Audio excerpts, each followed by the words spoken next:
أقول قال الله جل جلاله والمصطفى الهادي ولا أتأول. بسم اللہ الرحمن الرحیم. الحمد للہ رب العالمین والصلاة والسلام علی اشرف الانبیاء وسید المرسلین. اما بعد رب اشرح لی صدری ویسر لی امری واحلل عقدۃ من لسانی یفقہوا قولی ربنا زدنا علما. آپ کے سامنے قرآن حکیم کے چوتھے پارے کی تفسیر کا خلاصہ پیش خدمت ہے. قرآن کریم کے چوتھے پارے کا آغاز لن تنالوا البر حتی تنفقوا مما تحبون اس آیت سے ہوتا ہے، اور اس آیت میں اللہ رب العزت نے جنت کا معیار جو ہے وہ اللہ رب العزت کے راستے میں ایسی چیز خرچ کرنے کو رکھ دیا ہے کہ جس کے ساتھ انسان محبت کرتا ہے. یعنی جنت جو ہے وہ ایسے نہیں ہے کہ انسان اس میں ویسے ہی چلا جائے گا، بلکہ اللہ رب العزت نے ارشاد فرمایا کہ یہ جو جنت کا راستہ ہے یہ انفاق سے ہو کر گزرتا ہے، اور انفاق بھی ایسا انفاق، ایسی چیز کا خرچ کرنا کہ جن سے آپ محبت کرتے ہو، ان میں سے اگر کوئی چیز تم اللہ کے راستے میں دیتے ہو تو پھر تم اصل میں جنت کے حقدار ٹھہر سکتے ہو. اور اس حوالے سے اللہ رب العزت نے یہ آیت عام الفاظ کے ساتھ ذکر کی ہے، یعنی اس میں صرف مال خرچ کرنا ہی نہیں ہے بلکہ مما تحبون، یعنی ہر وہ چیز جس سے تم محبت کرتے ہو اگر تم اسے اللہ کے راستے میں خرچ کرتے ہو تو تبھی تم جنت کے حقدار ٹھہر سکتے ہو. تو لہٰذا اس کے اندر انسان کا مال بھی آتا ہے، انسان کی جان بھی آتی ہے، انسان کی اولاد، انسان کی عزت، انسان کا بہترین وقت، اور اسی طرح انسان کی زندگی کا بہترین زمانہ جیسے جوانی کا زمانہ. یعنی اگر انسان جو بہترین زمانہ جس سے انسان محبت کرتا ہے بار بار اپنی جوانی کو یاد کرتا ہے، تو اگر اس جوانی کو، اپنے بہترین اوقات کو، اور اسی طرح انسان کے لیے سب سے بہترین وقت جو ہے، اس کی سب سے بہترین نیند کا وقت جو ہے فجر کا وقت ہے، تو انسان اس کو اس وقت میں اٹھ کر، اور اسی طرح سحری کا وقت ہے، اس وقت میں اٹھ کر اگر اس کو اللہ کے راستے میں خرچ نہیں کرتا ہے، اگر اس میں اٹھ کر قرآن کریم کی تلاوت نہیں کرتا ہے، اللہ رب العزت کے ساتھ سامنے دعائیں نہیں رکھتا ہے، اور اللہ رب العزت کے سامنے سر بسجود نہیں ہوتا ہے، تو اللہ رب العزت کہتے ہیں کہ لن تنالوا البر، کہ تم نیکی کو نہیں پہنچ سکتے، تم جنت کو حاصل نہیں کر سکتے. تو اس حوالے سے بخاری اور مسلم کے اندر سیدنا ابو طلحہ انصاری رضی اللہ تعالی عنہ کے بارے میں آتا ہے کہ ان کے پاس ایک بڑا بہترین باغ تھا جو مسجد نبوی کے بالکل سامنے تھا. اللہ کے نبی بھی بعض اوقات اس میں جایا کرتے اور اس کا پھل بھی کھاتے. تو ابو طلحہ اللہ کے نبی صلی اللہ علیہ وسلم کے پاس آتے ہیں اور انہیں فرماتے ہیں کہ یہ باغ مجھے سب سے زیادہ محبوب ہے، میں اس کو اللہ کے راستے میں خرچ کرنا چاہتا ہوں. تو لہٰذا یعنی ایک بہترین چیز جو ہے جن کے ساتھ وہ محبت کرتے تھے، جو بہترین باغ تھا، انہوں نے اللہ کے راستے میں دے دیا. اور اسی طرح سیدنا عمر بن خطاب رضی اللہ تعالی عنہ، وہ بھی اللہ کے نبی صلی اللہ علیہ وسلم کے پاس آتے ہیں اور وہ فرماتے ہیں کہ یہ جو خیبر کی زمین ہے یہ مجھے سب سے زیادہ پسند ہے، تو میں چاہتا ہوں کہ اسے راہ اللہ میں اس کو وقف کر دوں. تو پیارے رسول صلی اللہ علیہ وسلم ارشاد فرماتے ہیں کہ تم اس زمین کو اس انداز میں وقف کرو کہ تم اس کو اللہ کے راستے میں وقف تو کر دو، لیکن تمہارے کنٹرول میں رہے، تم اس کے اوپر کام بھی کرو. یعنی ایسا نہیں کہ صرف زمین دے دو، بلکہ اس کے اوپر کام کرو، اور جو اس سے کمائی حاصل ہو تم اس کمائی کو اللہ کے راستے میں خرچ کرو. تو لہٰذا یہ دو انداز ہمارے سامنے اللہ کے راستے میں بہترین چیزوں کو خرچ کرنے کے آتے ہیں. اور یہاں پر ایک اور باریک نقطہ وہ یہ ہے کہ مما تحبون کہہ کر اللہ رب العزت نے یہ فرمایا کہ اللہ رب العزت تم سے ہر چیز نہیں تمہاری مانگتا ہے، بلکہ جنس کو تم پسند کرتے ہو ان میں سے کچھ نہ کچھ تم ضرور اللہ کے راستے میں خرچ کرو، تو پھر تم اس کے حقدار ٹھہر سکتے ہو. اور اسی حوالے سے ابن عثیمین رحمہ اللہ، ان کا بھی ایک بڑا ہی بہترین قول اس حوالے سے، وہ فرماتے ہیں کہ اعمل بہذہ الآیۃ ولو مرہ، کہ اس آیت کے اوپر کم سے کم ایک دفعہ ضرور عمل کرنا چاہیے کہ انسان زندگی میں کوئی ایک چیز ضرور اللہ کے راستے میں بہترین چیز دے جس کو وہ پسند کرتا ہے، تاکہ وہ یہ شرط ہے اس کو پار کر لے۔ اس کے بعد اللہ رب العزت نے فرمایا کہ وما تنفقوا من شیء فإن اللہ بہ علیم، کہ اللہ رب العزت کے سامنے اگر تم چھوٹی سے چھوٹی چیز بھی، یعنی تم اگر یہ محبوب چیز کی جو بات کی جا رہی ہے، ایسا نہیں کہ بڑی ہی کوئی بہت بڑی بات ہوگی، جیسے یہ 2 احادیث میں ہمارے سامنے آیا، تو یہ بہت بڑی مثالیں ہیں، اصل میں باغات دے دیے گئے ہیں اللہ کے راستے میں، لیکن آپ اگر چھوٹی سے چھوٹی چیز من شیء، یعنی کچھ بھی تم اللہ کے راستے میں دو گے تو اللہ رب العزت کی ذات جاننے والی ہے۔ آپ ایک کھجور جو ہے وہ اللہ کے راستے میں بھی دے دیتے ہو تو اللہ رب العزت اس کو جانتے ہیں۔ اور اللہ رب العزت کے پیارے رسول نے فرمایا کہ تم اپنے آپ کو جہنم سے بچاؤ، چاہے ایک کھجور کی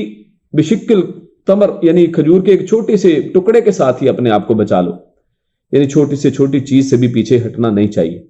اس کے بعد اللہ رب العزت نے بیت اللہ یعنی خانہ کعبہ کے حوالے سے اور مکہ کے حوالے سے بات کی ہے۔ اللہ رب العزت فرماتے ہیں ان اول بیت وضع للناس للذی ببکۃ مبارکا وہدی للعالمین۔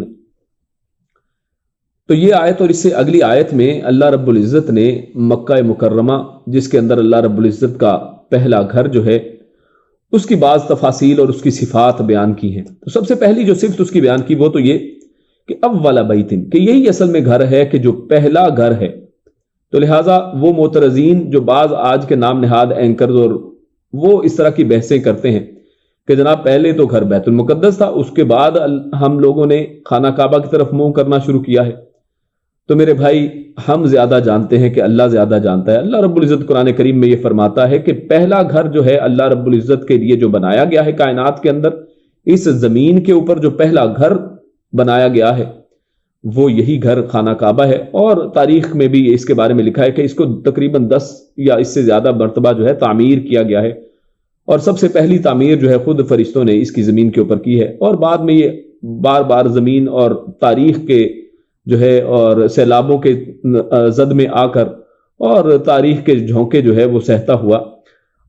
جو آخری دفعہ اس کی جو مکمل بہترین تعمیر کی گئی ہے وہ ابراہیم علیہ السلام نے اس کی تعمیر کی، جس کا ہم پیچھے ذکر جو ہے سورۃ البقرہ میں پڑھا ہے کہ ابراہیم اور اسماعیل علیہ السلام کو اللہ رب العزت نے اس گھر کو دوبارہ سے تعمیر کرنے کا حکم دیا ہے۔ تو یہ اصل میں پہلا گھر ہے وضع للناس، جس کو لوگوں کے لیے بنایا گیا ہے۔ تو دوسری اس کی صفت یہ ہے کہ یہ کسی خاص لوگوں کے لیے نہیں ہے، بلکہ پوری کائنات کے ہر شخص کے لیے یہ ہے کہ انسان ایمان لائے اور اس کی طرف منہ کر کے وہ عبادت کرے۔ اسی لیے اس کی طرف اگر عمرہ کرنا چاہے یا حج کرنا چاہے تو چاہے وہ مرد ہو، چاہے عورت ہو، چاہے بوڑھا بزرگ ہو یا چاہے کوئی بچہ ہو، سب اس کے لیے کر سکتے ہیں۔ ہاں جو بچہ ہے اگر وہ کوئی عمرہ یا حج کرتا ہے تو اس کے لیے تو نفلی ہوگا، لیکن اس کے والدین کو اس کا اجر و ثواب ضرور ملے گا۔ اور اس کے بعد اللہ رب العزت نے فرمایا للذی ببکۃ مبارکا، اور اس کا ایک نام، ایک ڈیفرنٹ نام اللہ رب العزت نے یہاں پر ہمارے سامنے رکھا ہے، اور وہ ہے بکہ۔ تو مکہ کے بے شمار مختلف نام ہیں، ان میں سے ایک نام یہ مکہ بھی ہے۔ اسی مکہ کو ام القریٰ بھی کہا جاتا ہے کہ بستیوں کی ماں، بستیوں کا مرکز یہی مکہ ہے، اور اس کے دیگر بے شمار نام جو ہیں وہ ذکر کیے گئے ہیں۔ اور پھر فرمایا کہ یہ مبارک ہے، تو یقیناً اس کے اندر بے شمار برکتیں ہیں، اور اس کی ایک برکت کی مثال اگر لیں تو وہ یہی ہے کہ یہاں پر ایک نماز پڑھنے کا ثواب جو ہے وہ 1 لاکھ، یعنی کسی دوسری جگہ کائنات کے اندر 1 لاکھ نماز پڑھنے کے ثواب کے برابر ہے، اور یہ دنیا میں بہترین جگہ ہے۔ اور اس حوالے سے اگر دوسرے معاملات میں بھی دیکھیں تو آپ دیکھیں گے کہ ایسی جگہ جہاں پر کچھ اگتا نہیں ہے، جہاں پر کوئی اور چیز سرسبز اور ہریالی بھی نہیں ہے اور بہت ہی کم ہے، لیکن اس جگہ پر آپ دنیا کا بہترین پھل اور بہترین اشیاء خورد و نوش جو ہے وہ وہاں پر دیکھیں گے۔ ہر چیز اس کی برکت کی وجہ سے وہاں پر کھینچی چلی آتی ہے۔ اور اس کے ساتھ ساتھ یہاں پر آب زمزم ہے، ایک برکت والا پانی ہے جس کے پینے میں شفا اور برکت بھی ہے، اور اس کے ساتھ ساتھ یہ پانی جو ہے وہ کبھی ختم نہیں ہونے والا ہے اور برکت والا پانی ہے۔ اور آگے فرمایا وہدی للعالمین، تو یہ اس کے اندر جو 5ویں صفت اللہ رب العزت نے فرمائی کہ یہ عالمین کے لیے ہدایت ہے۔ اور یہ ہدایت کیوں نہ ہو، کیونکہ جو سب سے بڑی ہدایت ہے وہ کیا ہے؟ وہ توحید ہے۔ سب سے عظیم ہدایت توحید کی ہدایت ہے، اور اس کو تعمیر کرنے میں کس نے اس کو تعمیر کیا ہے؟ ابراہیم علیہ السلام نے تعمیر کیا ہے، جو سید الموحدین اگر کہا جائے تو غلط نہیں ہوگا، کہ جو موحدین کے سردار ہیں، کہ جنہوں نے اپنی ہر چیز کو اللہ رب العزت کے سامنے پیش کر دیا ہے، ان کو حکم دیا گیا کہ تم اپنی اولاد کو، اپنی بیوی کو اس بیابان جگہ پر چھوڑ دو، انہوں نے چھوڑ دیا ہے۔ ان کو حکم دیا گیا کہ اپنے اس بچے کو جو ہے وہ ذبح کر دو، انہوں نے ذبح کر دیا۔ یعنی کوئی حکم ایسا نہیں ہے کہ ان کو دیا گیا ہو اور انہوں نے اس کے اوپر عمل نہ کیا ہو۔ اور حنیفم مسلمن، اور وہ یکسو تھے، سوائے اللہ کے کسی کی عبادت کرنے والے نہیں تھے۔ اور اس کے بعد اس سے اگلی آیت کے اندر بھی یہی صفات مزید چلتی ہیں۔ فرمایا فیہ آیات بینات، اس کے اندر یہ ایسی جگہ ہے کہ اس کے اندر واضح کھلی نشانیاں ہیں۔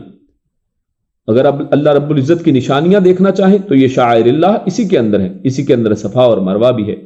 اور اسی طرح اس کے اندر اگر دیگر نشانیاں دیکھیں تو یہاں پر ایک نشانی وہ واقعہ بھی ہے جو اصحاب الفیل کا واقعہ ہے، کہ جس میں اللہ رب العزت نے اپنا گھر ہونے کی نشانی اس کو قرار دے دیا ہے کہ اس کے خلاف کوئی بھی جو حربہ جو ہے، کسی دشمن کی کوئی کاروائی کام نہیں کر سکتی ہے، کہ اللہ رب العزت نے کس طرح ابرہا اور اس کے ہاتھیوں کا پورا لشکر جو ہے چھوٹے چھوٹے پرندوں کے ذریعے تباہ و برباد کر کے رکھ دیا۔ اور اسی طرح اللہ رب العزت نے خود یہاں پر فرمایا کہ وہاں پر مقام ابراہیم، یہاں پر مقام ابراہیم بھی ہے، اور یہ وہ اصل میں ایک پتھر کا ٹکڑا ہے کہ جس کے اوپر جب اس گھر کی ابراہیم علیہ السلام نے تعمیر کی تو اس کے اوپر جب اس کی بنیادیں کچھ بڑھ گئیں تو اس کے اوپر کھڑے ہوتے تھے، اور روایات میں آتا ہے کہ یہ پتھر ہوا میں اڑ جاتا تھا، اوپر ہو جاتا تھا، تاکہ وہ اوپر تک کی دیواریں تعمیر کر سکے۔ تو وہ مبارک پتھر جو ہے مقام ابراہیم جس کو کہا جاتا ہے، اور اس کے اوپر ابراہیم علیہ السلام کے پاؤں کے نشان بھی ہیں۔ تو آج بھی یہ خانہ کعبہ کے بالکل سامنے مقام ابراہیم وہاں پر موجود ہے، اور کوئی بھی حاجی یا جو معتمر عمرہ کرنے والا ہے وہ جب طواف سے فارغ ہو جاتا ہے تو اس کے بعد مقام ابراہیم کے پیچھے وہاں پر 2 رکعت نماز ادا کرتا ہے۔ اور اس کے بعد اللہ رب العزت نے ایک اور فضیلت اس گھر کی بتائی، وَمَن دَخَلَهُ كَانَ آمِنًا، کہ جو بھی اس مکہ کے اندر داخل ہو گیا، اسی لیے اس سورۃ التین کے اندر وَهَذَا الْبَلَدُ الْأَمِينُ، اس کو بلد امین بھی کہا گیا ہے کہ یہ امن والا گھر ہے۔ اور یہاں پر فرمایا وَمَن دَخَلَهُ كَانَ آمِنًا، جو اس مکہ کے اندر داخل ہو گیا تو وہ امن میں آ گیا ہے۔ لہٰذا آپ اس کا ایک بہترین مظاہرہ تو یہی دیکھتے ہیں کہ اللہ رب العزت نے حج اور عمرہ کے لوگوں کے لیے ہر چیز کو، ان کے اوپر یہ تمام چیزیں حرام کر دی ہیں کہ وہاں پر کسی درخت کو کاٹا جائے، وہاں پر کسی پتے کو توڑا جائے، وہاں پر کسی پرندے کا شکار کیا جائے، یعنی کسی بھی چیز کو مارنا، حتیٰ کہ جانداروں اور جانوروں اور درختوں کو بھی وہاں پر امن حاصل ہے۔ تو لہٰذا یہ بڑی ہی بہترین امن والی جگہ ہے۔ اگر وہاں پر کوئی شخص داخل ہو گیا تو اللہ رب العزت نے اس کو امن عطا فرما دیا۔ اور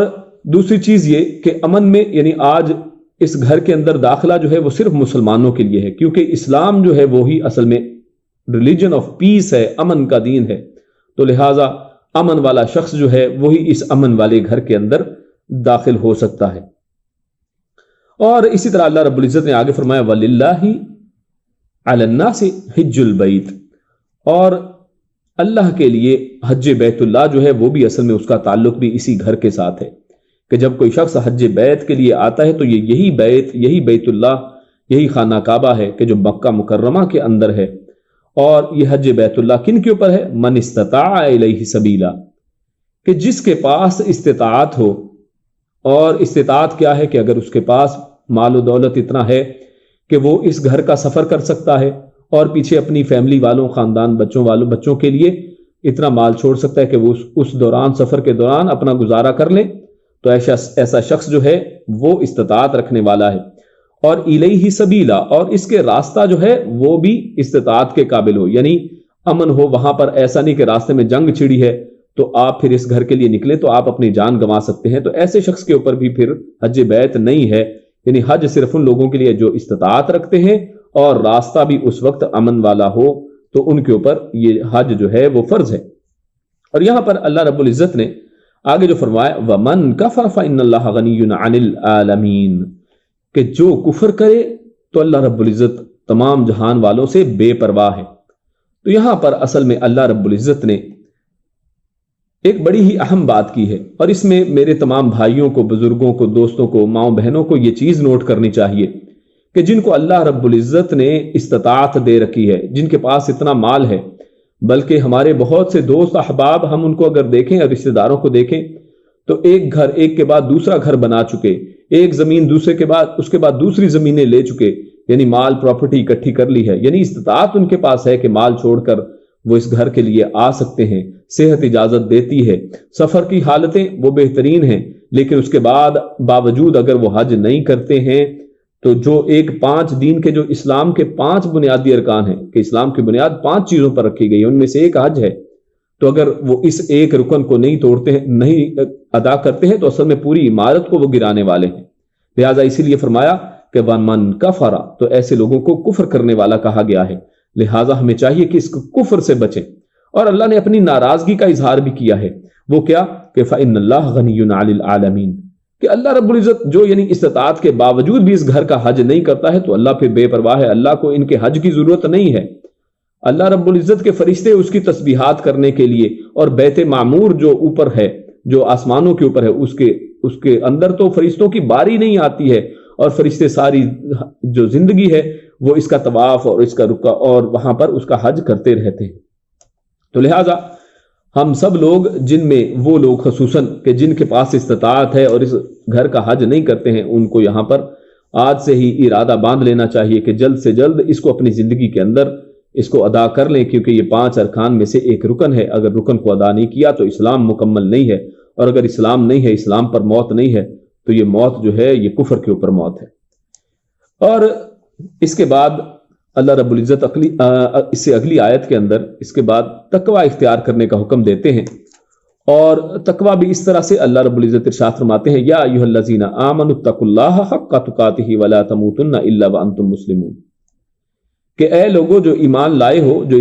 جو ایمان قبول کیا ہے جنہوں نے، وہ تقوی اختیار کرو۔ اور کس طرح سے تقوی؟ حق تقاتہ، جو تقوی کرنے کا حق ہے۔ تو اصل میں یہ تقوی کا حق، اصل میں یہ کیا چیز ہے؟ حق تقوی کیا ہے؟ تو عبداللہ ابن مسعود رضی اللہ تعالی وہ بتاتے ہیں اس سے مراد اصل میں کیا ہے۔ وہ فرماتے ہیں ان یطاع ولا یعصى، کہ تقوی کا حق اصل میں یہ ہے کہ اللہ رب العزت کی اطاعت کی جائے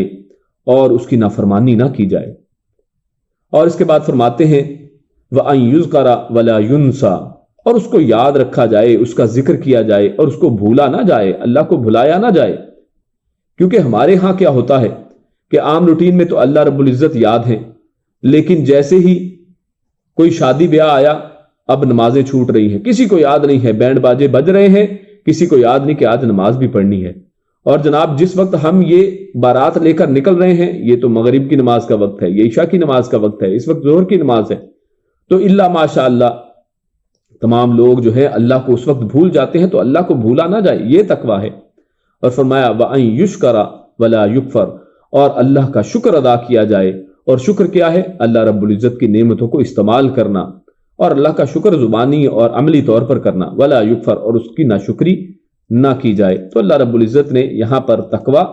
اور تقوی کا حق ادا کرنے کا حکم دیا ہے، فرمایا وَلَا تَمُوتُنَّ إِلَّا وَأَنْتُمْ مُسْلِمُونَ۔ اور یہ کام ایسا نہیں ہے کہ تم نے ایک دفعہ کیا اور بس اس کے بعد حق ادا ہو گیا، بلکہ تم نے اس کو کرتے رہنا ہے، کیونکہ اللہ نے فرمایا کہ تمہاری موت نہ آئے مگر تم ایمان اور اسلام کی حالت میں ہو، انتم مسلمون۔ تو اس کا مطلب کیا ہوا کہ انسان کو تو موت کا وقت معلوم نہیں ہے، لہٰذا ہمیں پوری زندگی، ساری زندگی جو ہے وہ اس تقوی کا حق ادا کرتے رہنا ہے۔ پھر آگے اللہ رب العزت نے فرمایا وَاعْتَصِمُوا بِحَبْلِ اللَّهِ جَمِيعًا وَلَا تَفَرَّقُوا، کہ تم اللہ کی رسی کو سب مل کر پکڑ لو، تھامے رکھو اور فرقے میں نہ پڑو۔ تو اللہ کی رسی کو مضبوطی سے تھامنے کا اللہ رب العزت نے حکم دیا ہے۔ تو اللہ کی رسی اصل میں کیا ہے؟ تو یہ اللہ کی رسی اللہ رب العزت کی شریعت، یہ قرآن ہے۔ تو جو شخص قرآن کریم کو پکڑ لیتا ہے، اور قرآن کریم ہی اللہ رب العزت کے نبی صلی اللہ علیہ وسلم کی اطاعت کا بھی حکم دیتا ہے، جیسا کہ ہم نے پچھلے پارے میں یہ پڑھا کہ اللہ رب العزت نے فرمایا کہ اگر تم اللہ سے محبت کرتے ہو تو اللہ فرماتا ہے ان کنتم تحبون اللہ فاتبعونی، تو تم میری اطاعت کرو۔ اس کا مطلب یہ ہے کہ اللہ سے محبت یعنی قرآن کریم سے محبت، اور میری اطاعت سے مراد اللہ کے نبی صلی اللہ علیہ وسلم کے فرامین کی اطاعت جو ہے وہ بھی اس کے ساتھ ساتھ ضروری ہے۔ تو اللہ کی رسی کو مضبوطی سے تھامے رکھو اور تفرقے میں نہ پڑو۔ مطلب یہ پتہ چلا کہ اگر تم اللہ کی رسی کو یعنی قرآن و حدیث کو چھوڑ دو گے تو تفرقے میں پڑ جاؤ گے۔ تو آج ہم اگر فرقوں کی حالت دیکھیں، آج جو اسلام کے اندر مسلم امت کے اندر تفرقے کی بات دیکھیں تو اس کی وجہ ہمارے سامنے بالکل واضح ہے۔ کیوں؟ کیونکہ دین کو چھوڑ دیا، کیونکہ قرآن و حدیث کو چھوڑ دیا، اپنے بزرگوں کی باتوں کو اوپر کر دیا۔ اور دعوت بھی کس کی دی جاتی ہے؟ بزرگوں کی باتوں کی۔ کتابیں کیا پیش کی جاتی ہیں؟ بزرگوں کی لکھی ہوئی کتابیں، اور حکایات اور واقعات، صرف بزرگوں کی باتیں، فلاں بزرگ نے یہ فرمایا، فلاں بزرگ نے یہ فرمایا۔ تو میرے بھائی، یہ بزرگ یقیناً ان کی نیک اچھی باتیں جو ہیں وہ بھی سننے کے قابل ہیں، لیکن اللہ رب العزت نے جس چیز کو پکڑنے کے ساتھ تفرقے سے بچنے کا ذریعہ بتایا ہے وہ اللہ کی رسی ہے، اور یہ اللہ کی رسی جو ہے وہ قرآن و حدیث ہے۔ اور اس کے بعد اللہ رب العزت نے ایک مثال کے ذریعے اس چیز کو بہترین انداز میں وہ واضح بھی کر دیا۔ فرمایا وَكُنْتُمْ عَلَى شَفَا حُفْرَةٍ مِّنَ النَّارِ فَأَنْقَذَكُم مِّنْهَا، کہ اس رسی کو آپ سمجھنا چاہتے ہو تو اس طرح ہی سمجھ لو کہ تم آگ کے گڑھے کے کنارے پر کھڑے تھے اور اللہ رب العزت نے تمہیں بچا لیا۔ یعنی اگر آپ اس طرح مثال لے لیں کہ انسان جو ہے وہ آگ کے اندر گرا ہی چاہتا ہے اور اس سے اب بچنے کا کوئی اور چارہ نہیں ہے، تو کس طرح بچ سکتا ہے؟ کہ اگر وہ اس رسی کو تھام لے گا تو پھر وہ بچ جائے گا، اگر اس نے رسی کو چھوڑ دیا تو وہ اندر گر جائے گا۔ تو اس طرح سے اللہ رب العزت نے اس بات کی بڑی وضاحت ہمارے سامنے فرما دی ہے۔ پھر اللہ رب العزت اس امت مسلمہ کو ایک بہترین انداز میں ان کی ایک فضیلت بھی بیان فرماتے ہیں۔ وہ فرماتے ہیں وَلْتَكُن مِّنكُمْ أُمَّةٌ يَدْعُونَ إِلَى الْخَيْرِ وَيَأْمُرُونَ بِالْمَعْرُوفِ وَيَنْهَوْنَ عَنِ الْمُنكَرِ، اور اسی طرح آگے ایک دوسری آیت میں اللہ رب العزت نے یہ بھی فرمایا ہے کہ کنتم خیر امت اخرجت للناس تعمرون بالمعروف وتنہون عن المنکر وتؤمنون باللہ، کہ تم بہترین امت ہو جسے لوگوں کے لیے ہی نکالا گیا ہے۔ یعنی اس امت کا اولین مقصد یہ ہے کہ یہ لوگوں کو نیکی کا حکم دے اور برائی سے روکے۔ تو یہاں پر بھی یہی بات کہی جا رہی ہے، لیکن ایک ڈیفرنٹ انداز میں، اور اس میں ایک اہم نقطہ ہے۔ اللہ فرماتا ہے وَلْتَكُن مِّنكُمْ أُمَّةٌ، تم میں سے ایک گروہ یا کچھ لوگ تو ضرور ایسے ہونے چاہیے، يَدْعُونَ إِلَى الْخَيْرِ، جو خیر کی طرف بلانے والے ہوں، وَيَأْمُرُونَ بِالْمَعْرُوفِ، اور نیکی کا حکم دینے والے ہوں۔ اس سے پتہ چلا کہ خیر کی طرف بلانا کچھ اور ہے اور نیکی کا حکم دینا کچھ اور ہے۔ تو یہ خیر کی طرف بلانا کیا ہے؟ یہ اصل میں آپ اس کی آسان مثال یہ لے لیں کہ انسان کسی کو کہے کہ جناب یہ مسجد جو ہے یہ بناؤ اور اس کے اندر تم حصہ ڈالو، تم فلاں نیکی کا کام کرو، اور نیکی کے کاموں کی طرف دعوت دی جائے، تو نیکی کی طرف دعوت دینا جو ہے یہ یدعون الی الخیر ہے۔ ہر طرح کی نیکی، کسی بھی نیکی کے اندر دعوت دی جائے تو یہ یدعون الی الخیر ہے۔ اور یأمرون بالمعروف یہ ہے کہ جیسے اصحاب کہف کا واقعہ ہمارے سامنے آتا ہے کہ ایک باطل حکمران کے سامنے حق کی بات وہاں پر کر دی ہے، اس سے ڈرے نہیں ہیں، تو لہٰذا یہ حق والوں کا ایک یہ بھی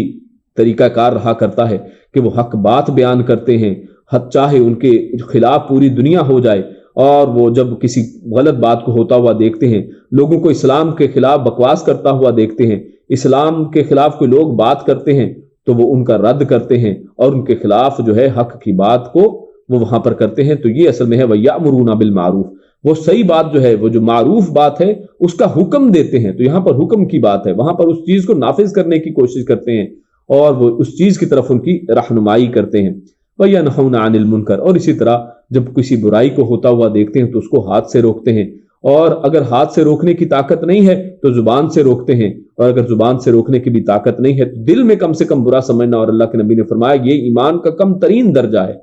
یعنی اس کے نیچے تو پھر اس کا مطلب ایمان ہی نہیں ہے، یہ آخری درجہ ایمان کا ہے۔ اور پھر اس کے بعد اللہ رب العزت آگے فرماتے ہیں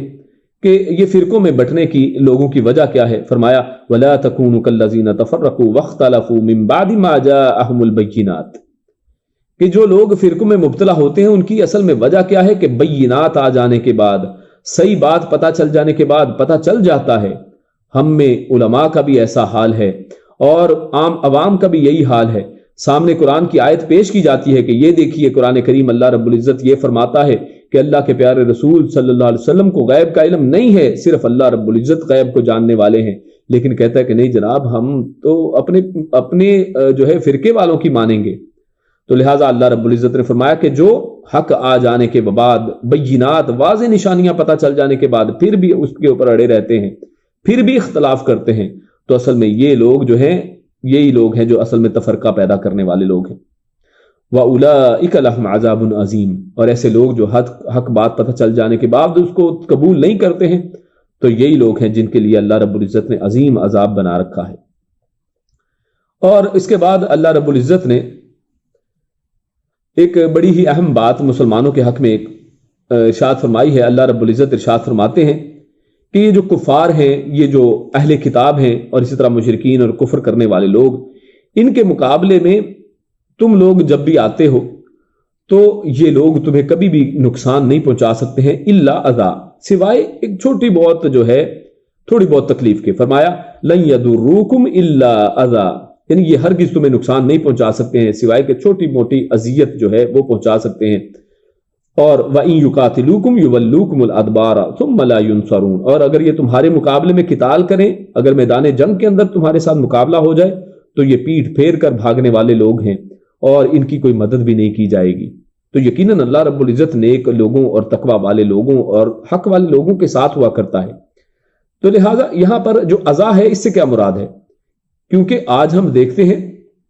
کہ کفر جو ہے وہ اسلام کے خلاف کس طرح ڈٹا پڑا ہے، کس طرح مسلمانوں کو طرح طرح کی تکلیفیں دی جا رہی ہیں۔ تو یہ اصل میں یہاں پر اس آیت کا مفہوم کیا ہے؟ تو اس میں ایک چیز تو یہ کہ یہ چھوٹی موٹی تکلیف کے سے زیادہ تکلیف نہیں دے سکتے۔ تو چھوٹی موٹی تکلیف سے مراد یعنی منہ سے جو وہ باتیں کرتے رہتے ہیں، کبھی اسلام کے خلاف بکواس کر دی، کبھی داڑھی کا مذاق اڑا دیا، کبھی مسلمانوں کے جہاد کا مذاق اڑایا، کبھی مسلمانوں کے جو سسٹم جو ہے اسلامی نظام حکومت کا اس کا مذاق اڑایا اور اپنے نظامات کو پیش کیا۔ تو اس طرح کی چیزیں جو ہیں یہ تو یقیناً یہ لوگ کر سکتے ہیں۔ اور اسلام پر اعتراضات، پردے کے اوپر اعتراضات، آپ کو معلوم ہے کہ عورتوں کے حوالے سے تو اعتراضات کے جناب یہ پابندیاں، اور یہ اصل میں جھوٹی باتیں ہیں جو اسلام کے خلاف یہ پھیلاتے رہتے ہیں۔ تو یہ اذیتیں تو یہ کر سکتے ہیں، یہ ان کے کنٹرول میں ہے، یہ ان کی باتیں ہیں، اب منہ کی باتیں ہیں، تو ان کے اوپر تو ان کا کنٹرول ہے، لیکن مسلمانوں کو بڑا نقصان نہیں پہنچا سکتے۔ لیکن یہ جو بڑا نقصان آج ہم دیکھ رہے ہیں تو پھر یہ کیا ہے؟ تو اصل میں اس میں مفسرین لکھتے ہیں کہ اصل میں یہ بات یہ ہے کہ یہ آیت جو ہے یہ اگر انسان سچا مسلمان ہو تو سچے مسلمانوں کے خلاف یقیناً یہ کبھی کچھ نہیں کر پاتے ہیں۔ وہ حق پر ڈٹنے والے مسلمان ہوا کرتے تو ان کے خلاف ان کا کوئی چارہ نہیں چلتا ہے۔ تو اصل میں یہ سب کچھ جو کر پا رہے ہیں یہ کیوں کر پا رہے ہیں؟ کیونکہ آج کا مسلمان بھی انہی کی طرح اہل کتاب اور یہود و نصارہ کی طرح، ہندوؤں اور مشرکوں کی طرح کا ہو چکا ہے۔ تو جب مسلمان اس طرح کا نہیں رہا ہے تو اس کے لیے جو اللہ رب العزت نے بشارتیں دی ہیں یہ بھی ان پر فٹ نہیں آتی ہیں۔ تو لہٰذا جب انسان اپنے آپ کو یہ مسلمان اسی طرح کا مسلمان بنا لیں گے تو یقیناً اللہ کی یہ بشارتیں جو ہیں یہ ہمارے لیے ہی ہیں۔ اس کے بعد اللہ رب العزت فرماتے ہیں کہ لیسوا سواء من اہل الکتاب امۃ قائمۃ یتلون آیات اللہ آناء اللیل وہم یسجدون۔ تو یہاں پر اللہ رب العزت نے یہ بھی فرمایا، یعنی اہل کتاب سے متربی بھی فرمایا، اور لیکن اللہ رب العزت کا حق اور عدل اور انصاف کتنا بہترین ہے کہ اللہ رب العزت فرماتے ہیں کہ ان کے اندر سب ایک جیسے نہیں ہیں، لیسوا سواء، سب برابر نہیں ہیں، اور ان میں ایسے بھی لوگ ہیں جو امۃ قائمۃ یتلون آیات اللہ، جو اللہ کی آیات کو پڑھتے ہیں، حق کو قبول کر لیتے ہیں، اسلام لے آتے ہیں۔ اور یہاں پر اللہ رب العزت نے جو تلاوت کا بہترین وقت جو ہے اور سجدے کرنے کا بہترین وقت ہے وہ بھی بتا دیا ہے، اور فرمایا وہ کیا وقت ہے؟ آناء اللیل، یعنی آیات اللہ کو تلاوت کرنے کا بہترین وقت کیا ہے؟ رات کے اوقات، ایک وقت نہیں ذکر کیا ہے، یعنی رات کے مختلف اوقات میں ہمیں چاہیے کبھی موقع ملے، کبھی رات کے پہلے پہر میں، کبھی درمیانے پہر میں، کبھی آخری پہر میں، سحری کے وقت اللہ رب العزت کی آیات کو پڑھا جائے، اور اس کا طریقہ بھی بتا دیا ہے کہ کس طرح پڑھا جائے تو وہ بہترین ہے۔ وَهُمْ يَسْجُدُونَ، کہ سجدوں کی حالت کے اندر۔ تو اس سے مراد اصل میں ہے نماز کی حالت کے اندر، کیونکہ اللہ کے نبی صلی اللہ علیہ وسلم کا فرمان ہے کہ سجدے کے اندر قرآن کریم کی تلاوت سے اللہ کے نبی نے منع فرمایا ہے کہ سجدے کے اندر قرآن کریم کی تلاوت نہیں کی جا سکتی ہے۔ ہاں اگر کوئی دعا قرآنی دعا ہے تو وہ ضرور پڑھ سکتے ہیں، لیکن ایک تلاوت کا جو انداز ہے کہ آپ کسی سورت کو یا کسی آیت کو کسی درمیان سے پڑھنا شروع کریں اور پڑھتے چلے جائیں، تو اس طرح سے تلاوت نہیں کی جا سکتی ہے۔ تو اللہ رب العزت نے یہاں پر یہ چیز اس کا ذکر فرمایا۔ اللہ رب العزت ارشاد فرماتے ہیں کہ جو دشمن ہیں ان کو اپنا رازدار نہ بناؤ، لا تتخذوا بطانۃ من دونکم، کہ تم صرف آپس میں، یعنی جو تم تقوی والے ایمان والے لوگ ہو، آپس کے علاوہ کسی ایسے لوگوں کے ساتھ جو دشمن ہیں تمہارے اور جو تمہارے دوست بننے کا ڈرامہ کر رہے ہیں،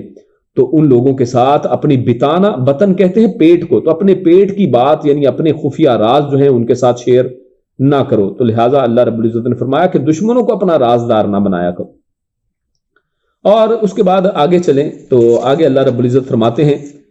اس صورت کے اندر اللہ رب العزت نے جنگ بدر کو مختصراً ذکر کیا ہے، اور پھر اس کے بعد جنگ احد کی کافی حالات جو ہیں اور اس کا ذکر اللہ رب العزت نے فرمایا ہے۔ اللہ رب العزت جو ہیں وہ فرماتے ہیں کہ وما محمد الا رسول قد خلت من قبلہ الرسل۔ تو اصل میں واقعہ یہ ہوا کہ جنگ احد کے دوران ایک جگہ پر یہ جو کفار ہیں یہ ایک ایسی افواہ مشہور کر دیتے ہیں کہ اللہ کے نبی صلی اللہ علیہ وسلم ان کو شہید کر دیا گیا ہے، تو اس کے اوپر مسلمان اپنی ہمت ہار جاتے ہیں۔ تو وہاں پر اصل میں اللہ رب العزت فرماتے ہیں کہ نبی اکرم صلی اللہ علیہ وسلم تو ایک رسول ہی ہیں، یعنی یہ تو ایک رسول ہیں، یہ کوئی اللہ نہیں ہے کہ اب اللہ نہیں رہا تو اب تمہاری مدد کوئی نہیں کر سکتا۔ یہ ایک رسول ہیں، تم پر پیغام پہنچانے والے آئے تھے، اگر وہ نہ رہے تو کیا تم اپنی ایڑیوں کے بل پھر جاؤ گے؟ کیا تم اپنے دین کو چھوڑ دو گے؟ یعنی اگر تمہیں یہ افواہ مشہور ہوئی ہے کہ اللہ کے نبی نہیں رہے تو تمہیں پھر بھی ڈٹ کر لڑنا ہے، کیونکہ تم حق کی خاطر لڑ رہے ہو، کسی ایک نبی کی خاطر نہیں لڑ رہے ہو، کسی ایک شخص کی خاطر نہیں لڑ رہے ہو۔ تو اللہ رب العزت فرماتے ہیں وما محمد الا رسول، کہ محمد صلی اللہ علیہ وسلم جو ہیں وہ ایک رسول ہی ہیں، قد خلت من قبلہ الرسل، اس سے پہلے بھی بہت سے رسول جو ہیں وہ گزر چکے ہیں اور ان کے اوپر بھی آزمائشیں آئی ہیں۔ وہ رسول بھی جو ہیں وہ اب اس دنیا میں نہیں رہے ہیں، تو جب وہ اس دنیا میں نہیں رہے ہیں تو یہ بھی ممکن ہے کہ یہ نبی اکرم صلی اللہ علیہ وسلم یہ بھی اس دنیا میں نہ رہے۔ تو اس میں یہاں پر اس آیت سے ابو بکر صدیق رضی اللہ تعالی عنہ نے جب نبی اکرم صلی اللہ علیہ وسلم اس دنیا سے وفات پائے تو اس وقت بھی عجیب سا ایک واقعہ پیش آتا ہے۔ عمر بن خطاب اپنی تلوار تھام کر کہتے ہیں کہ کون کہتا ہے کہ محمد صلی اللہ علیہ وسلم وفات پا چکے ہیں؟ تو جب ابو بکر صدیق رضی اللہ تعالیٰ آتے ہیں اور حضرت عمر بن خطاب کو کہتے ہیں کہ عمر بیٹھ جاؤ، عمر بن خطاب نہیں سنتے ہیں، لیکن پھر اس کے بعد ابو بکر صدیق جو ہیں وہ اپنا خطاب شروع کرتے ہیں اور بہترین خطبہ وہاں پر کہتے ہیں، اور اس کے اندر وہ الفاظ یہی آیت بھی پڑھتے ہیں اور فرماتے ہیں کہ اللہ کے نبی صلی اللہ علیہ وسلم وہ تو ایک رسول ہیں، یہی آیت پڑھتے ہیں کہ ان سے پہلے بھی بے شمار رسول جو ہیں وہ گزر چکے ہیں، اور فرمایا افا اماتا، اگر آپ وفات پا جائیں، او قتلا، یا آپ قتل کر دیے جائیں، انقلبتم علی اعقابکم، کیا تم اپنی ایڑیوں کے بر پھر جاؤ گے؟ یعنی آج نبی اکرم صلی اللہ علیہ وسلم وفات پا گئے ہیں تو کیا آج تم اس دین کو چھوڑ دو گے؟ اور ابو بکر صدیق رضی اللہ تعالیٰ عنہ نے یہ بھی فرمایا کہ اگر تم میں سے جو شخص تو اللہ کی محمد صلی اللہ علیہ وسلم کی عبادت کرتا تھا تو پھر تو وہ تو سمجھ لے کہ آج اس کا رب تو جو ہے وہ وفات پا گیا ہے، لیکن جو اللہ کی عبادت کرتا تھا تو اللہ رب العزت جو ہے وہ حی القیوم ہے، وہ زندہ ہے اور وہ کبھی مرنے والا نہیں ہے۔ تو لہٰذا اس آیت سے ہمیں یہ بھی پتہ چلتا ہے کہ نبی اکرم صلی اللہ علیہ وسلم کے بارے میں صحابہ کرام کا کیا عقیدہ تھا۔ عمر بن خطاب جو پہلے کیا کہہ رہے تھے، اب جب یہ خطاب سنتے ہیں تو کہتے ہیں کہ میں تو میرے پاؤں کے نیچے سے ایک زمین نکل گئی اور میں وہیں پر گر گیا، اور مجھے ایسے لگا کہ آج میں نے اس آیت کو سنا ہے، یعنی اس آیت کے اوپر پہلے کبھی غور نہیں کیا تھا، لیکن آج یہ آیت مجھ پر واضح ہو گئی ہے۔ تو اس کے بعد آگے چلیں، اللہ رب العزت ارشاد فرماتا ہے بل اللہ مولاکم وہو خیر الناصرین۔ تو جب بھی انسان کی مسلمانوں کی کفار کے ساتھ جب بھی مارکہ آرائی ہو تو اللہ رب العزت کے اوپر ہی انسانوں کو اپنا جو ہے وہ توکل رکھنا چاہیے، کیونکہ اللہ رب العزت ہی ہمارا مولا ہے، اس کے علاوہ کوئی مولا نہیں ہے، وہی ہمارا مددگار ہے، اور وہ خیر الناصرین، اور اس سے بہترین جو ہے مدد کرنے والا کوئی نہیں ہے۔ اور اس کی مثال مسلمانوں نے خود جنگ بدر کے اندر دیکھی ہے کہ اللہ رب العزت نے کس طرح فرشتوں کے ذریعے مسلمانوں کی مدد کی ہے۔ اور اس کے بعد آگے چلتے ہیں تو اللہ رب العزت امت محمدیہ کی ایک بڑی ہی بہترین فضیلت، اور امت محمدیہ اور خود محمد صلی اللہ علیہ وسلم کو ایک بڑی ہی بہترین چیز جو عطا فرمائی گئی ہے اس کا ذکر فرماتے ہیں۔ اور یہاں پر امت محمد میں سے بھی صرف ان لوگوں کے لیے یہ بات ہے جو موحدین ہیں، جو توحید پرست ہیں۔ اللہ رب العزت ارشاد فرماتے ہیں سنلقی فی قلوب الذین کفروا الرعب بما اشرکوا باللہ ما لم ينزل به سلطانا ومأواہم النار وبئس مثوى الظالمین۔ تو یہاں پر اللہ رب العزت ارشاد فرماتے ہیں کہ جو شرک کرنے والے لوگ ہیں، جو مشرک لوگ ہیں، ان کے دلوں کے اوپر اللہ رب العزت نے، ان کافروں کے دلوں کے اوپر مسلمانوں کا رعب ڈال دیا ہے۔ جو مسلمان ہوں گے، کیونکہ یہاں پر مشرکوں کا ذکر کیا گیا ہے تو یقیناً اس کے مقابل میں جن کا رعب ان کے مشرکوں کے دلوں میں ڈالا جا رہا ہے وہ ایسے لوگ ہیں جو شرک نہیں کرتے ہیں، یعنی موحدوں کی یہاں پر بات کی جا رہی ہے۔ تو اللہ رب العزت نے توحید پرستوں کو یہ فضیلت دی ہے کہ ان کا رعب جو ہے وہ کفار کے دلوں کے اندر اللہ نے ڈال دیا ہے۔ اور نبی اکرم صلی اللہ علیہ وسلم کی ایک حدیث بخاری کے اندر ہے، اللہ کے نبی فرماتے ہیں کہ مجھے 5 ایسی چیزیں دی گئی ہیں کہ جو یعنی 5 ایسی فضیلتیں جو پچھلے انبیاء کے اوپر مجھے فضیلت دی گئی ہیں، ان کے پاس وہ چیزیں نہیں تھیں۔ اللہ کے نبی فرماتے ہیں کہ ان میں سے ایک یہ ہے کہ 1 ماہ کی مسافت پر دشمن کے دل میں میرا رعب ڈال کر میری مدد کی گئی ہے، کہ اللہ کے نبی صلی اللہ علیہ وسلم کا رعب جو ہے اور اسی طرح امت مسلمہ کا رعب جو ہے 1 مہینے کی مسافت کے اندر کفار کے دلوں کے اندر پیدا ہو جاتا ہے۔ اور آج بھی دیکھیں کفار کیا کریں گے، کبھی دائیں سے بائیں سے چھپ کر وار کریں گے، کبھی سامنے آ کر وار کرنے کی ان کی ہمت نہیں ہوتی ہے، کیونکہ اللہ کے نبی کا رعب جو ہے اور اس امت کا رعب ان کے اندر ڈال دیا گیا ہے۔ اور اس کے بعد اس سورت کی جو آخری آیت وہ ہمارے سامنے آتی ہے، اور اس آخری آیت کے اندر اللہ رب العزت ارشاد فرماتے ہیں یا ایھا الذین آمنوا اصبروا وصابروا ورابطوا واتقوا اللہ لعلکم تفلحون۔ اور اس میں اللہ رب العزت نے ایمان والوں کو جو ہے 3 چیزیں ان کا حکم دیا ہے۔ اللہ رب العزت ارشاد فرماتے ہیں کہ اے ایمان والو تم اصبروا یعنی تم صبر کرو، اور اس کے بعد فرمایا وصابروا، اور پھر یہ صبر کا ہی صیغہ ہے، صبر اختیار کرو، ورابطوا اور ربط اختیار کرو۔ تو اصل میں یہ تینوں کے معنی کیا ہیں؟ تو اصبروا کا معنی یہ کیا گیا ہے کہ اسلام پر ثابت قدمی سے جمے رہو، کیونکہ پیچھے یہ تمام آیات جو ہیں یہ جنگ احد کے حوالے سے چل رہی تھی، تو اسی کے ضمن میں اسی کے حوالے سے اللہ رب العزت نے فرمایا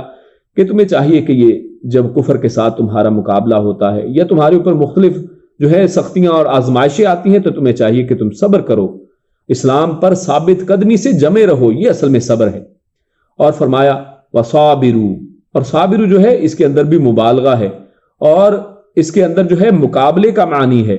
یعنی یہ کہ کافروں کے مقابلے میں جب تم آؤ تو پھر اس کے اندر تم ڈٹے رہو، یعنی کافروں کے مقابلے میں پھر تم نے پیچھے نہیں ہٹنا ہے، ڈٹے رہنا ہے۔ تو اس لیے تمہیں ثابت قدم بھی رہنا ہے، اور تمہیں کافروں کا جب مقابلہ کرنا پڑے تو ان کے سامنے ڈٹے رہنا ہے۔ ورابطوا، اور رابطوا سے مراد یہ ہے کہ جہاد کے مورچوں میں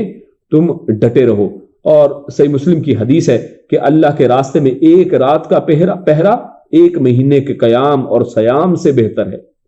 ایک طرف انسان 1 مہینہ روزے رکھتا ہے اور 1 مہینہ راتوں کو جاگ کر اللہ کے سامنے وہ قیام کرتا ہے، تو اللہ کے نبی فرماتے ہیں کہ 1 رات دین کی خاطر، اسلام کی خاطر پہرا دینا جو ہے، جنگ کے اندر پہرا دینا ہے، یہ اس سے زیادہ بہتر ہے۔ اور اگر اس حالت میں فوت ہو گیا، یعنی مزید سنیے کہ اگر اس حالت میں فوت ہو گیا تو اس کا وہ عمل جاری رہے گا، یعنی ایسے ہی ہے جیسے وہ 1 مہینے کے روزے رکھ رہا ہے اور وہ پہرا دے رہا ہے، اور اس کے مطابق رزق جاری رہے گا اور وہ آزمائش سے محفوظ رہے گا۔ تو اس کے بعد سورۃ النساء جو ہے اس کی ابتدا ہوتی ہے،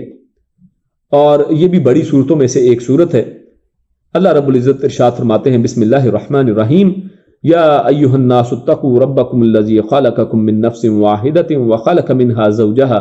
وبث منهما رجالا كثيرا ونساء واتقوا الله الذي تساءلون به والارحام ان اللہ كان علیکم رقیبا۔ تو یہ بڑی ہی عظیم آیت ہے، اور آپ نے اس آیت کو بارہا خطبہ جمعہ وغیرہ کے اندر سنا ہوگا۔ اللہ رب العزت نے اس آیت کا آغاز جو ہے وہ انسانوں کے ساتھ مخاطبت کے ساتھ کیا ہے کہ یا ایھا الناس، اے سب لوگوں، اتقوا ربکم، اللہ سے ڈر جاؤ، تم اللہ تعالیٰ سے ڈرو۔ تو ڈرنے کا، اللہ کے تقوی اختیار کرنے کا حکم دیا جاتا ہے، اور ساتھ فرمایا کہ وہ ربکم الذی خلقکم، جس نے تمہیں پیدا کیا ہے، من نفس واحدہ، ایک ہی جان سے تمہیں پیدا کیا ہے، کیونکہ آدم علیہ السلام کی جان سے اللہ رب العزت نے اما حوا کو پیدا کیا، ان کی زوجہ کو پیدا کیا، ان کی پسلی سے پیدا کیا، اور پھر اس کے بعد ان دونوں کو اللہ رب العزت نے زمین پر بھیج کر ان کے ذریعے اللہ رب العزت نے وخلق منہا، اور اس سے زوجہا، اللہ فرماتا ہے کہ آپ کی زوجہ کو بھی پیدا کیا، حوا کو پیدا کیا، وبث منہما رجالا کثیرا ونساء، اور ان دونوں سے پھر اللہ رب العزت نے بے شمار مرد و عورت جو ہیں ان کو اللہ نے پیدا کیا۔ آج جتنے بھی کائنات اس دنیا کے اندر زمین کے اوپر انسان رہنے والے ہیں، یہ سب آدم اور حوا کی اولاد ہیں۔ واتقوا اللہ، تو اللہ سے ڈرو، یعنی اگر تم اس سارے معاملے کو دیکھو تو سب ایک آدم اور حوا کی جب اولاد ہو تو پھر تمہارے اندر یہ تفرقے نہیں ہونے چاہیے، تم سب کو بھائی بھائی بن کر رہنا چاہیے، اور تم سب کو ایک دین جو آدم علیہ السلام لے کر آئے ہیں اور جو اس کے بعد تمام انبیاء لے کر آئے ہیں اسی کے اوپر رہنا چاہیے۔ اور دوسرا اس کے اندر یہ بھی پتہ چلتا ہے کہ ہمیں جو اونچ نیچ، جو ذات پات، جو برادریوں کے نام پر آج جو ایک دوسرے کے ساتھ دشمنیاں ہیں اور ایک دوسرے کو نیچا سمجھا جاتا ہے، ہمیں یہ ایسا کام نہیں کرنا چاہیے۔ اور اللہ کے نبی صلی اللہ علیہ وسلم نے ایک حدیث کے اندر یہ بھی فرمایا کہ تم میں زمانہ جاہلیت کی کچھ چیزیں باقی رہیں گی، اور ان میں سے بھی فرمایا کہ تم جو ہے اپنی قوموں کے اوپر جو فخر کرتے ہو یہ بھی باقی رہے گا۔ تو اصل میں ہمیں فخر نہیں کرنا چاہیے اپنی قوموں کے اوپر۔ ہاں، یہ صرف پہچان کے لیے یقیناً ہے کہ فلاں شخص جو ہے وہ فلاں ذات سے ہے، فلاں شخص فلاں قبیلے سے ہے، تو اس میں پہچان کی خاطر کوئی حرج نہیں ہے، لیکن کسی ایک کو کسی دوسرے کے اوپر کوئی فضیلت حاصل نہیں ہے سوائے اس کے کہ جو تقوی کے اندر جو زیادہ فضیلت والا ہے۔ اس لیے فرمایا اتقوا اللہ، کہ تم اللہ سے ڈرو۔ اور اس طرح سے اللہ رب العزت اس صورت کا آغاز کرتے ہیں، اور پھر اللہ رب العزت فرماتے ہیں وَآتُوا الْيَتَامَىٰ أَمْوَالَهُمْ۔ تو اللہ رب العزت نے اس کے بعد پھر یتیموں کے حوالے سے کچھ احکامات اگلی بہت سی آیات کے اندر فرمائے ہیں، اور اللہ رب العزت اس میں آغاز کرتے ہیں کہ یتیموں کا مال ان کو دے دیا کرو، کیونکہ ہمارے معاشرے میں یہ ایک بڑا مسئلہ ہے کہ جب کوئی فوت ہو جاتا ہے اور اگر وہ چھوٹے بچے ہیں تو لوگ ہر بندے کی کوشش ہے کہ اس کا مال ہڑپ کر لے۔ تو پہلا حکم یہ دیا کہ یتیم کا مال اس کے حوالے کر دیا جائے۔ پھر اس کے بعد اللہ رب العزت نے دوسرا حکم کیا دیا ہے وَلَا تَتَبَدَّلُوا الْخَبِيثَ بِالطَّيِّبِ، کہ یتیم کے مال میں سے پھر اب ایسا نہ کرو کہ اگر تمہیں گارڈین بنا دیا گیا ہے، تمہیں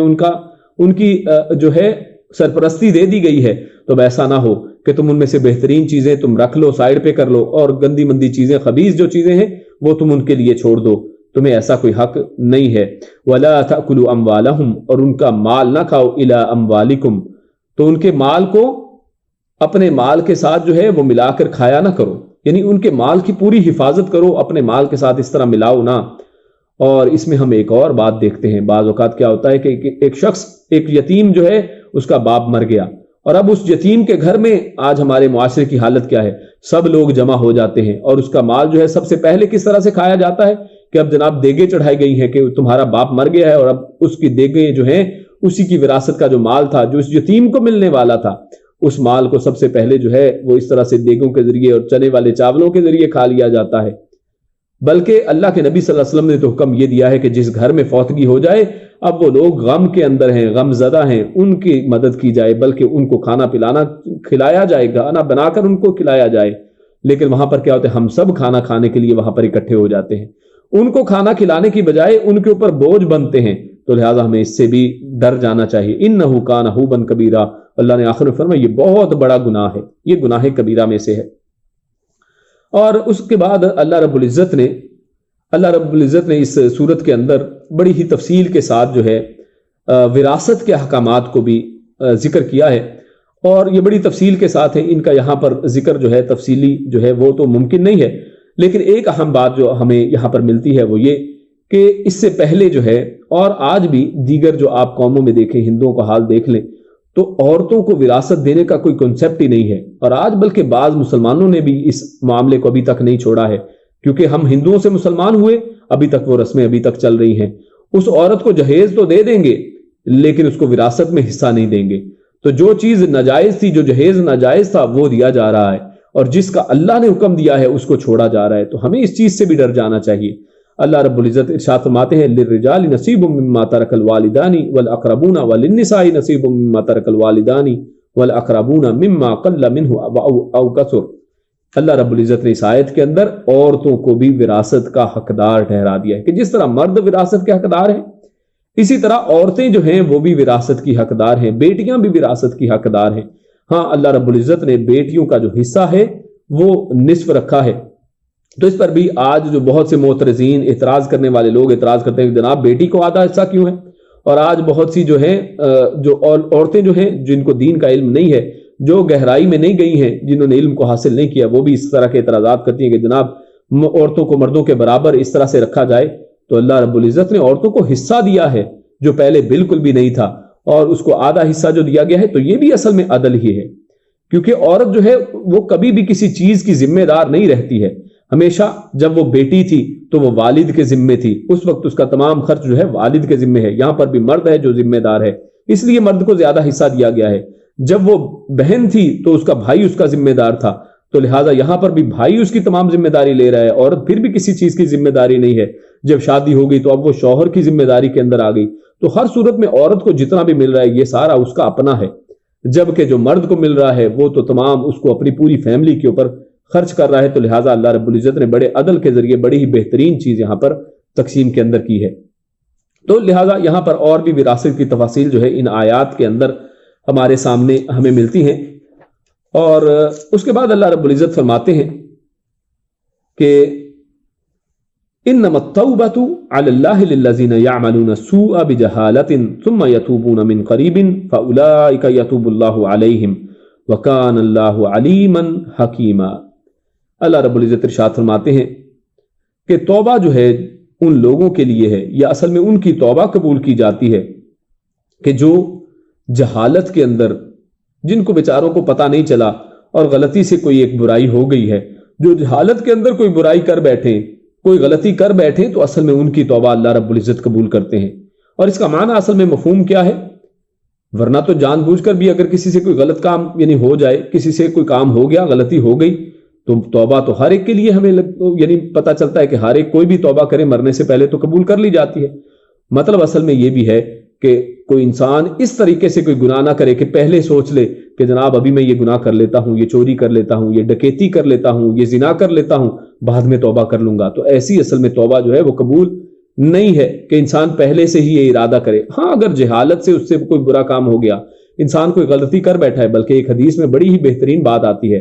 اللہ رب العزت ارشاد فرماتے ہیں کہ ایک شخص جو ہے وہ کوئی غلطی کرتا ہے اور پھر اس کے بعد وہ توبہ کرتا ہے، تو اللہ کہتا ہے فرشتوں کو مخاطب کر کے کہ دیکھو یہ شخص توبہ کر رہا ہے، اور یہ کس طرح توبہ کر رہا ہے؟ اس کو معلوم ہے کہ اس کا کوئی رب ہے جو اس کو معاف کرنے والا ہے. اللہ فرماتے ہیں کہ اس کو یہ بھی پتا ہے کہ اس کا کوئی ایسا رب ہے جو اس کو پکڑنے والا ہے، اگر میں نے توبہ نہ کی تو پکڑا جاؤں گا، تو میں نے اس کو معاف کر دیا. پھر وہ شخص وہ بعد میں پھر بھول جاتا ہے، پھر توبہ کرتا ہے، اللہ پھر یہی فرماتے ہیں، پھر وہ توبہ کرتا ہے، پھر وہ اللہ یہی فرماتے ہیں، اور آخر میں اللہ فرماتے ہیں کہ اب تم سن لو اے فرشتوں کہ میں نے اس کو معاف کر دیا، اس کے بعد چاہے وہ جو مرضی کرے. یعنی اللہ اس کے دل تک کو جھانک کر دیکھ لیا کہ یہ جہالت کے ساتھ جو ہے وہ بیچارہ غلطیاں کر رہا ہے، جان بوجھ کر غلطیاں نہیں کر رہا ہے. اور اس کے بعد اللہ رب العزت فرماتے ہیں کہ ثم یتوبون من قریب، یعنی وہ جلد ہی توبہ کر لیتے ہیں. یعنی ایسا نہیں کہ گناہ کیا پھر اس کے اوپر ڈٹا رہا، پھر اس کو بھول گیا گناہ کر کے، بلکہ انسان کو چاہیے فوری طور پر اس گناہ کا احساس ہو اور اس کے اوپر انسان اسی وقت نادم ہو اور اسی وقت وہ توبہ کرے اور اس کو ڈیلے نہ کرے. کیوں؟ کیونکہ انسان کو موت کے وقت کا علم نہیں ہے. کیا پتا کہ اس نے سوچا کہ اچھا میں توبہ کر لوں گا کسی وقت، یا توبہ کو بھول ہی گیا. جیسے آج ہمارے عام معاشرے کی حالت ہے کہ کس کو یاد ہے کہ اللہ کے ساتھ توبہ بھی کرنی ہے، جبکہ اللہ کے نبی صلی اللہ علیہ وسلم یعنی جن کے پچھلے اگلے تمام گناہ معاف کر دیے گئے ہیں، ان کی حالت کیا ہوا کرتی ہے؟ اللہ کے نبی صلی اللہ علیہ وسلم کا ارشاد ہے، وہ فرماتے ہیں واللہ انی استغفر اللہ واتوب الیہ فی یوم 70 مرہ او اکثر فی 70 مرہ، کہ اللہ کی قسم میں دن کے اندر 100 یا ایک اور حدیث میں 100 کا لفظ بھی ہے کہ 70 یا 100 دفعہ سے زیادہ جو ہے اللہ سے استغفار کرتا ہوں اور توبہ کرتا ہوں. تو میرے بھائیو، میرے جیسے گناہ گار لوگ، ہم لوگ توبہ کیوں نہیں کرتے ہیں؟ تو ہمیں چاہیے اس کے اندر بالکل بھی دیر نہ کریں اور اس کو قریب ہی جو ہے یعنی فوراً کوئی غلطی ہوئی فوراً اللہ تعالیٰ سے اس کا احساس ہونا چاہیے ہمیں کہ ہاں مجھ سے غلطی ہوگی. کسی وقت کسی وجہ سے آپ فجر کی نماز جو ہے اس میں لیٹ اٹھے ہیں اور رات کو لیٹ سوئے تھے اور اپنے جناب کوئی گیم کھیل رہا ہے، کوئی نیٹ کو استعمال کر رہا ہے، کوئی کسی معاملے میں مصروف ہے اور پتا ہے کہ یہ چیز جو ہے صحیح نہیں ہے، مجھے آج صبح جو ہے اس میں فجر میں مشکل ہوگی، اور صبح فجر میں مشکل ہو گئی، صبح فجر میں نہیں اٹھ سکا ہے. اس کو چاہیے اللہ سے توبہ کرے، اسے چاہیے کہ اللہ سے فوری طور پر اس کو احساس ہونا چاہیے کہ مجھ سے یہ بہت بڑا گناہ ہو گیا ہے اور آئندہ اس کے اوپر. اور توبہ کا معنی اس کے اندر یہ بھی ہے کہ انسان جو ہے اس کو دوبارہ نہ دہرائے. یعنی توبہ ایک جو ہے استغفار، اللہ سے معافی مانگنا کہ یا اللہ مجھے معاف فرما دے. توبہ یہ ہے،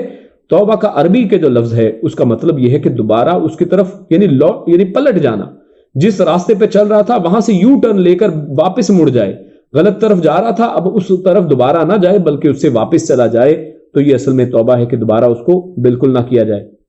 فاولئک یتوب اللہ علیہم، تو یہی ہے وہ لوگ ہیں کہ جن کی اللہ توبہ قبول کرتا ہے. وکان اللہ علیما حکیما، اور اللہ رب العزت تو جانتا ہے کہ تم کیا کرتے ہو. اللہ تو علم والا ہے، اللہ کو تو پتا ہے کہ تم نے دل کے اندر بھی جو خرابی کی، تمہاری آنکھ نے کوئی غلط چیز دیکھی ہے، اللہ کو معلوم ہے. تمہارے دل نے کوئی غلط بات سوچی ہے، اللہ کو معلوم ہے. تو لہٰذا اللہ سے ڈر جانا چاہیے اور اللہ سے توبہ کرنی چاہیے. اور آگے اللہ رب العزت فرماتے ہیں وَلَيْسَتِ التَّوْبَةُ لِلَّذِينَ يَعْمَلُونَ السَّيِّئَاتِ حَتَّى إِذَا حَضَرَ أَحَدَهُمُ الْمَوْتُ قَالَ إِنِّي تُبْتُ الْآنَ وَلَا الَّذِينَ يَمُوتُونَ وَهُمْ كُفَّارٌ۔ اللہ کہتے ہیں کہ توبہ ان لوگوں کی بالکل قبول نہیں ہوتی ہے کہ جو گناہ کرتے چلے جاتے ہیں اور حتیٰ کہ موت کا وقت قریب آ جاتا ہے۔ کتنا بد نصیب ایسا شخص ہوگا۔ اللہ رب العزت ہم سب کو ایسے لوگوں سے اور ایسے اعمال سے بچائے کہ جو گناہ کرتے چلے جائیں اور ایسی حالت میں، گناہ کی حالت میں ہوں، ان کو احساس بھی نہ ہو، اور اللہ رب العزت ان کا وقت لے آئے، ان کی موت کا وقت آ جائے، تو جس کی موت اس حالت میں ہوئی کہ وہ گناہ کر رہا تھا، تو ایسے شخص کے بارے میں دیکھیے کہ اللہ کہتے ہیں کہ اس کی توبہ قبول نہیں ہے۔ تو جس کی توبہ قبول نہیں ہے، اللہ رب العزت ہم سب کو ایسی حالت سے بچائے۔ قال انی تبت الآن، اور اب وہ جب مرنے والا ہے، جب موت کے فرشتے کو دیکھ لیا، اب اس کے اوپر موت کی کیفیات طاری ہو گئیں، تو اب وہ کہتا ہے کہ اب میں توبہ کرتا ہوں۔ تو اللہ کہتا ہے ایسے کی توبہ قبول نہیں۔